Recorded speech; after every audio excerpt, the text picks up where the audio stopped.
अस्सलाम वालेकुम दोस्तों, पंजाबी चौक चांदीद कहने हैं दोस्तों। आज की वीडियो बड़ी इंटरेस्टिंग हैगी है। एक सबसक्राइबर ने मेरे व्यूज़ ने अदील भाई लई है कोटक वाली साइड तो उन्होंने मुहब्बत है, उन्होंने मैंने गिफ्ट भेजा है। तुम घर जाके दिखावांगा की है। अब देख सकते मेरा नंबर वगैरह भी ऊपर लिखा हुआ है। तो इंशाल्लाह घर जाके तुम खोल के दिखा। बड़ी नयाब चीज़ माशाल्लाह ने भेजी है।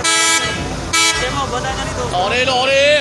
देख सकते पिछले गड्डी निकलने लगी हैगी है। तकरीबन अपना लाहौर जानी है लई है कोटक वाली साइड तो गड्डी हैगी है। वीडियो एंड तक जरूर देखिएगा। घर पहुँच के इंशाल्लाह दुकानों के की है जनाब जी। दोस्तों वापस पंजाबी शौक खुशामदीद कहने हैं तो घर पहुँच गए दोस्तों। अपना लारीडा तुम पिछले वीडियो से देखा कि लारीडे गए थे। अदील भाई ने मेरे बड़े फैन है मेरे, कह लो कि बड़ी मुहब्बत करते हैं दोस्तों। जिथे तुम पता कि पिछले एक वीडियो वाकया होया अपना मैं गुजरात ले गया तो सियालकोट से। यानी जिस तरह जिंदगी जिदा ने मामला होंगे ने बड़े अच्छे दोस्त बड़े मुहब्बत करने वाले भाई भी मिलते हैं दोस्तों। ये मैं इन्होंने नहीं किया, उन्होंने अपनी मुहब्बत के नाल खुद जोड़ा ना उन्होंने मैंने जो तस्वीर वीडियो भेजा कि सलाम भाई तुहाडे वास्ते मैं भेज रहा है, दसो मैं किहड़ी गड्डी ते भेजा किस टाइम।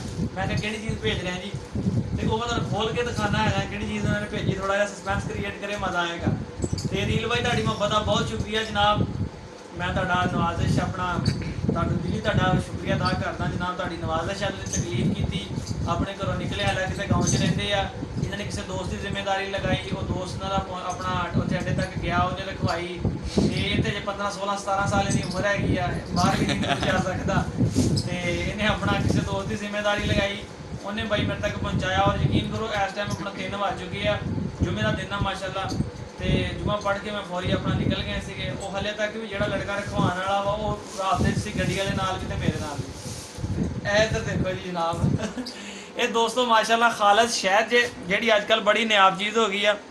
अरसलान यकूब सैल मबीन अदील मलक वो जिन्ना का बेचारा लिख सकता जी। तुम माशाल्लाह पैकिंग देखो एक दफ़ा बड़ी मुहब्बत ने ना कापी का पेपर ला के मैंने कहता अरसलान भाई मैं ना इन्हू इधर देखो जरा मैं तुम दिखावा खोल के ना। तो 2.25 लीटर वाली बोतल उन्हें माशाल्लाह फुल भर के भेजी है। तुहानूं पता है चीज़ां नयाब हो चुकी ने, इस तरह ही मुहब्बत के नाल ही लभदियां वा। वैसे तो भावें तुसीं 5000 का किलो भी लै लो तो लोग 2 नंबरी करनों बाज नहीं आते।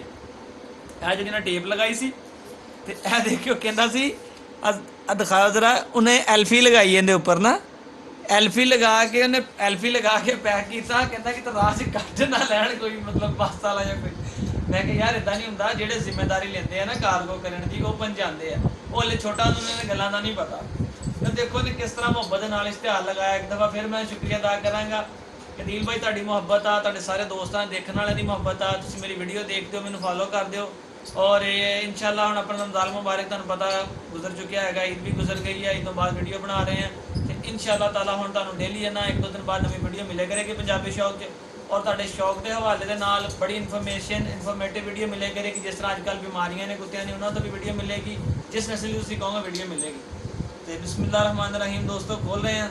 चंगी तो एल्फी लाई अल्लाह के बंदे के हाथ में खुल गई है ये तेरी एल्फी 2 नंबर से बिस्मिल्लाह। आ दिखाओ जी जरा अपना ना फुल ही बोतल भरी हुई है, ओवरलोड हो रही है। बिस्मिल्लाह कल्ले कल्ले पी जा रहे हैं जनाब माशाल्लाह जी। खालस प्योर अपने हत्थों नाल चुआया होया उन्होंने खुद अपने बाग दे विच लगा सीगा, बिल्कुल खालस 110%। तो अदील भाई तुहाडा एक दफ़ा फिर शुक्रिया अदा करांगा। वीडियो बनाने का मकसद ये सीगा, मैं कि जिन्नी मुहब्बत नाल तुसीं भेजी है ना इन्नी मुहब्बत नाल मैं वीडियो बना के तो इंशाल्लाह मैं दोस्तों तक पहुँचावां कि पता चले कि जिंदगी दे विच इस तरह की मुहब्बत करने वाले छोटे वीर वड्डे वीर भी मिलते हैं। और इंशाल्लाह ने सानूं तोहफा भेजा है, मेरा भी हक बनता मैं तोहफा भेजांगा इंशाल्लाह ताला। मैं जो मैं तोहफा देवांगा ना दोस्तों तुहाडे देखने लायक होएगा। ये नहीं मुहब्बत आ, लखां करोड़ों का मेरे वास्ते तोहफा भेजा है। इंशाल्लाह मेरी कोशिश होगी मैं इहदे नालों वध के अपने वीर नूं तोहफा देवां। ठीक है, शौकीन है कुत्तियां दा तद करके मेरे नाल राबता होया तो छोटा भी है। बहरहाल इंशाल्लाह ताला तुसीं देखोगे अल्लाह खैर करे कि अरसलान नूं अपना तोहफा देगा अपनी मुहब्बत के नाल, तो मेरा वीर याद करेगा दुआवां दे विच भी। दोस्तों तुसीं भी दुआवां याद रखियो। पंजाबी शौक नए हो सबसक्राइब करियो, वीडियो लाइक शेयर कमेंट जरूर करियो। इंशाल्लाह शौक के हवाले नाल तुहानूं नवीं तो नवीं वीडियो मिलती रहेगी। मैनूं दिओ इजाज़त, अल्लाह हाफिज़।